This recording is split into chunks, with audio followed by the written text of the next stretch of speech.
We're back at the Snowboard Show. First episode, pilot episode. My first guest tonight is a young up-and-coming ripper from Brazil. I met him when another Brazilian guy contacted me and told me I needed to represent this kid. And I said, I don't do that anymore. I'm a real estate agent. But, you know, they won me over, and this is a really cool kid. So I want to introduce you to Augustinho, or Gus Teixeira. Here he comes. And he skates too, check that out. A little bit, just a little bit. Thank you. Welcome to the show, Gus. Good to see you. Good to see you too. Thanks for having me. Yeah, no problem. My first question is, are you really Brazilian? I mean, I heard you grew up in Argentina. Well, technically I was born in Argentina, but I was raised in between Brazil and Argentina. I would spend the winters in Argentina, and then I'll like skateboard and surf and sandboard and whatever in Brazil. Cool. That sounds awesome. I've only been to the Southern Hemisphere one time, and that was quite a while ago now, well over 10 years ago. Mike Ranquit and I went to a camp in Bariloche, to the SAS snowboard camp, and spent a week there. He made me ride without high backs for a whole week and said, you don't need them. A little bit crazy. Do you ever ride powder? That's a question I have for you. I do, sometimes, not often. Not often. Not often. Why yeah. not? There's good powder in Argentina. Yeah, sure. Usually there is just like really heavy snow, and the moment you track something, it turns pretty much into ice. So the really good powder I've really ever hit, it was either here or in Canada, and I don't ride it that often. Interesting. Yeah, I remember it was a little bit heavy, but it was fun. I'm from Tahoe, so apparently all we have is Sierra Cement. So what's the most fun kind of day for you out on the hill? What's your ideal day? Just a day, I guess, just sunny day, no wind, riding with the homies or the family, anything really. Just like with somebody else, just kind of having fun, just riding as fast as you can, as close to each other as you can. It's pretty much as good as it gets. Cool. I mean, that sounds like exactly what all of us love about snowboarding, but yet, on the other hand, you're a pretty serious competitor, and you came really, really close to going to the Olympics at 16 years old. And I'm also really proud of you because last year, when I first met you, it was, 5 days later, you turned 16, and then a couple days after that, you were in the World Championships in all 3 freestyle events, right? Yep. How was that experience? Wasn't that your first time to the US too? It was the first time traveling alone, first time going to the US, first time on like a, I guess, international, like actual like snowboard contest. Like it was crazy. It was so much fun.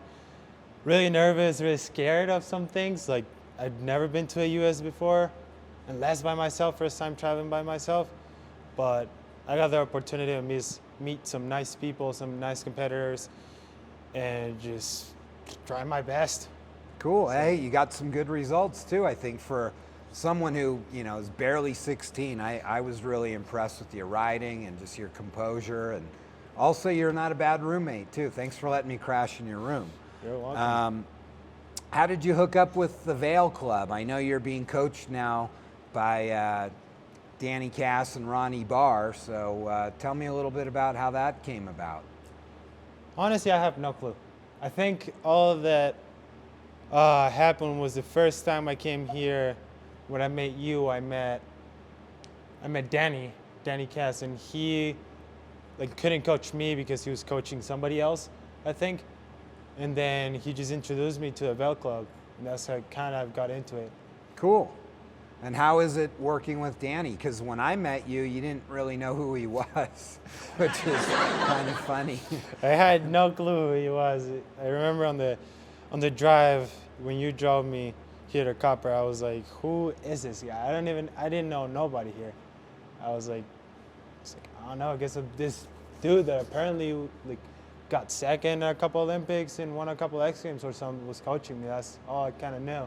best half pipe rider in the world back in 2000 for sure. Yeah, like it was a crazy experience.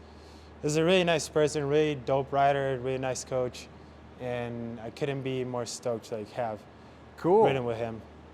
So I also know that you know you ride hard on your boards, and the Big B, well, like they're not totally hooking you up, but I know that they hook you up a little bit with some pro forms and stuff like that.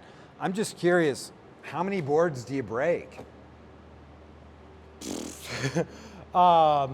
This season I've broken about probably between 5 or 7 boards. Wow. Well, and I know, as you can see here on our set, we have a press in the background. We're actually at Affinity Snowboards. These guys are cool, and it's my show. So if I want to say whatever I want about Affinity, I can, because these guys are so cool. But Affinity actually hooks Gus up. He has a contract with them, and it's just a little bit rough because they don't have any raw materials for you, so they're having a tough time getting you what you need, and that's why I'm asking about all the broken boards, because I mean, Burton's helped you out, which is nice, and Affinity's like super nice, because technically you got to ride their boards and they're letting you ride whatever you need to ride to get the job done, and that's cool. But the job that you're trying to get done isn't being done because you're breaking a bunch of stuff, and it's not Affinity boards. So that's kind of interesting, isn't it? It's interesting, yeah. The board that's lasted the longest this season, it was an Affinity board. Cool. I was really sad to break that board, but yeah, it was the best board I've ridden in a while. Yeah, I mean, this kid looks really slight to me. I was a kind of a pudgy guy growing up, and I never broke boards. I don't know how this kid does it. So what are your goals in life and snowboarding? I guess just go to as many places as I can, meet as much people as I can, and just have as much fun as I can with it. Then I'm also trying to win every single contest out there. Cool. In the meanwhile, if I'm not having fun, I'll try to win every contest. So. Fantastic. That's not bad. I mean, some people bag on the contest kids, but if that's what you want to do, I mean, nobody can tell you what snowboarding means to you, and I appreciate your approach. I think that's cool. How was your first trip to Europe? I know that wasn't too long ago as well. It was definitely interesting. It was like, it's just, I don't know, it reminded me a lot of South America in a lot of ways, but just way older. The only difference is that people were huge there, really, really tall. And you didn't even go to Scandinavia, did you? No, I was Man, just in the they're Netherlands. Vikings up there. I was just in the Netherlands, and everybody I talked to, I was like, had to look up. It was pretty funny.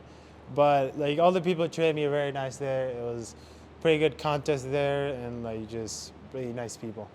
All right, Gus. Well, I wish you all the best. If there's anything I can ever do for you, I love kids like you, and you're one of my favorites out there. I'm always rooting for you. I was hoping to put on that Team Brazil jacket and go to China with you, but next time, man. Next this kid, time. Look out for this kid. He's coming up. Thanks Thank a you lot, so much. Gus. Thank you. Have a good one. Thanks, you too. You just stay right there in that seat, and we're going to go to commercial break.